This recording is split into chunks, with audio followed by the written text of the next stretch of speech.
عثمان رضی اللہ تعالی عنہ کے باغ کے اندر ابھی ہم کوشش کرتے ہیں کہ یہاں ان کے کسی طریقے سے کسی جگہ سے باغ کے اندر داخل ہوا جائے،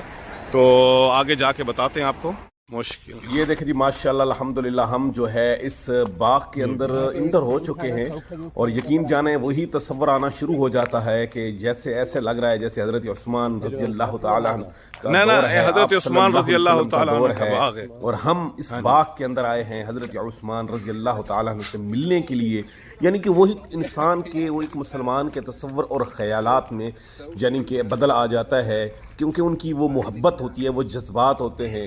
تو جب بھی ہم اپنے آقا صلی اللہ علیہ وسلم یا صحابہ کرام کی پرانی انہی کے ہاتھوں کی لگائی ہوئی چیزوں کو ہم جب دیکھتے ہیں تو ایک محبت کا انداز ہی کچھ اور ہو جاتا ہے۔ ادھر رک جاؤ، تو یہ دیکھیں یہ وہی باغ ہے